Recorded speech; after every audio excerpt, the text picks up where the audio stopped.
Channel Zero foi uma série muito bem-vinda na minha vida, até porque há pouco tempo atrás eu ainda não conhecia e me surpreendi bastante, principalmente por ser uma produção que traz tantos elementos aí de suspense, terror, pitadas dramáticas, trazendo também influências de séries clássicas desses gêneros e com certeza aquele tipo de história que vai te intrigar do início até o fim e afinal de contas, que diabo de série é essa?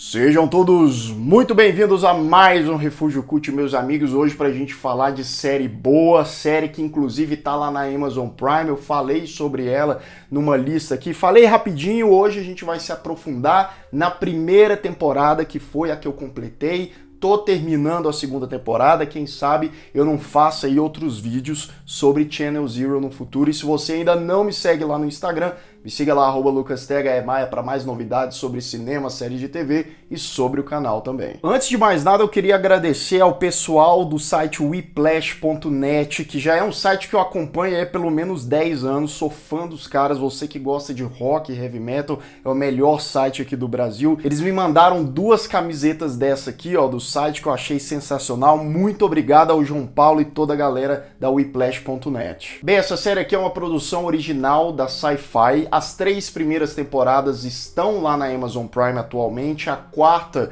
e última temporada deve entrar em breve e cada temporada é uma história de terror, com suspense aí, diferentes, mas que tem muitas coisas bizarras em comum. Nessa primeira temporada, a gente segue o Mike. O Mike é um psicólogo infantil que já se mudou da cidade natal dele por quase 30 anos, justamente porque o passado dele é bastante sombrio, aconteceu algo trágico, ele tinha um irmão gêmeo, esse irmão gêmeo acabou morrendo, e aí, para confrontar os fantasmas do passado, Mike precisa voltar para essa pequena cidade onde ele nasceu e passou ali os seus primeiros anos, e ele vai descobrir que as coisas que aconteceram misteriosas lá nos anos 80 passam a voltar a acontecer, ameaçando as pessoas da comunidade, principalmente as crianças. O que eu posso adiantar é que essa primeira temporada tem um subtítulo de Candle Cove. Candle Cove é um programa infantil sinistro, bizarro, que as crianças ali ficam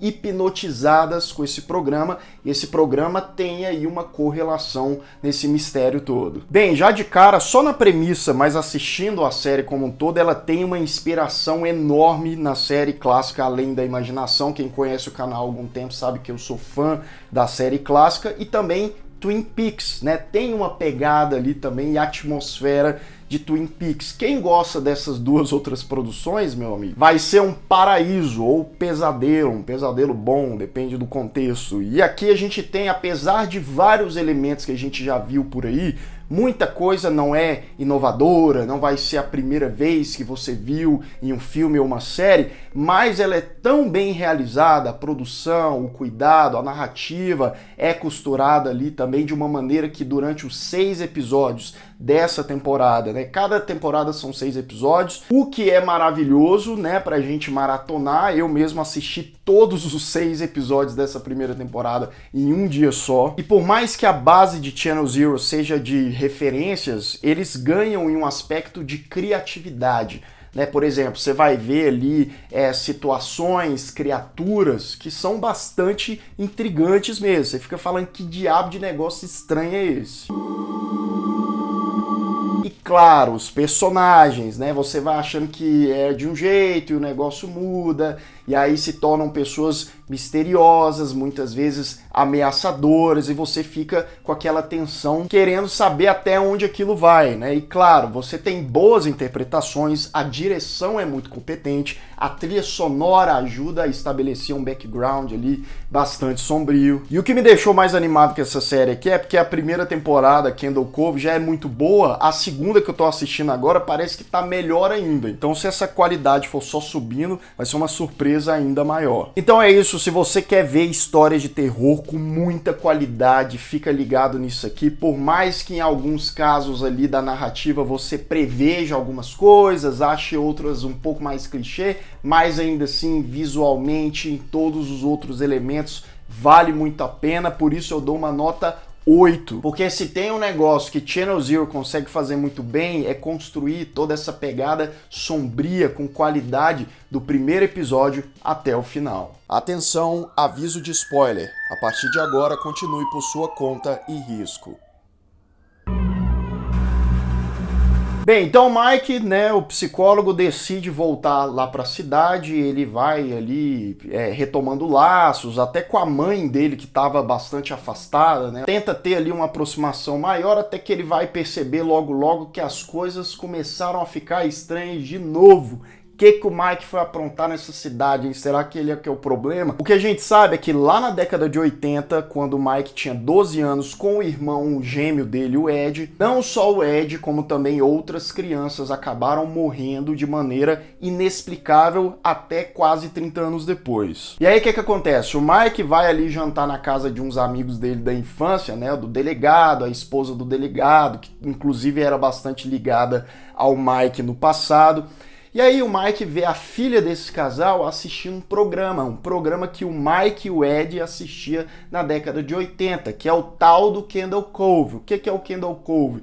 É um negócio de marionete ali, né? Tem a caveira, o pirata, uns bichos esquisitos. A primeira hora que você vê ali, você fala, esse negócio é assustador, não. Mas aí você dá uma segunda, terceira olhada, o negócio, por mais simples que seja, aquela imagem meio borrada, meio antiga, dá aquele frio na espinha. E as crianças ficam hipnotizadas com aquilo. E ele acha aquilo estranho, e com razão. Não demora até a filha desse casal desaparecer, todo mundo fica desesperado, vai atrás da menina e o Mike acaba achando ela, né? E as suspeitas em relação ao Mike cresce bastante. O cara estava fora da cidade, ele volta, a menina desaparece, e essas coisas começam a acontecer. Detalhe, ela voltou sem 2 dentes na boca. Esses negócios dos dentes aí também fazem diferença para a narrativa. A menina volta para casa, mas ela volta mais estranha do que nunca, e o que ela decide fazer? Ela ataca ali quase que para matar o irmão dela.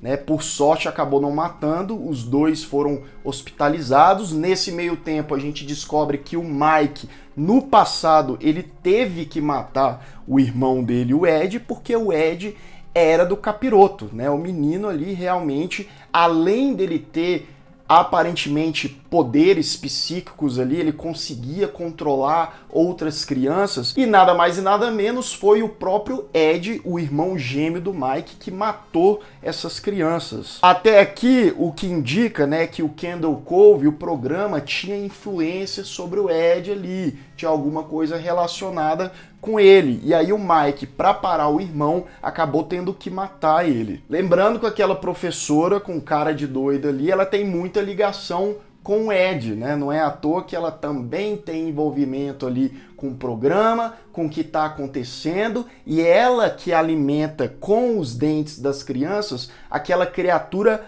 bizarra. O design aqui é muito sinistro, aquela roupa é muito interessante, né? Que é toda cheia de dentes. Então essa mulher alimenta essa criatura com os dentes. Lembrando também que essa professora não hesita em matar as pessoas que aparecem ali pelo caminho dela e daquela criatura e do Ed onde quer que ele esteja. E aí, pouco tempo depois, a filha do Mike, que estava em outra cidade, aparece na cidade do pai, né, alegando, ela deve ter andado todo esse caminho por alguns dias, digamos assim, e ela fala que o Ed está dentro dela. E aí a gente vê que o Ed, né, consegue, mesmo morto, manipular essas crianças na atualidade, inclusive a filha do Mike, né? E agora ele ficou mais temeroso do que nunca, porque o poder do Ed ainda é muito presente, inclusive ameaçando a própria filha dele. Lembrando, falando em criança, né? Criança em filme ou série de terror dá um medo como quase nenhum monstro consegue dar, né? Aquela cena da esposa do delegado lá, que era amiga do Mike, né? Quando ela chega em casa, tem 4 crianças amaldiçoadas ali com as roupas, né, dos personagens do Kendall Cove, e eles acabam matando a mulher. E aí, na busca do Mike, da mãe dele, para parar com essa situação, para tentar impedir o Ed e a professora maluca ali, eles acabam descobrindo que a professora é aquela pessoa que veste a roupa ali da pirata caveira desde o passado. Ela é ali a ajudante, né, quase que a serva do Ed, justamente porque ela tinha um problema de epilepsia, né, ela caía ali o tempo todo, e o Ed, com os poderes dele, conseguiu ajudar ela para que ela não tivesse mais aquilo.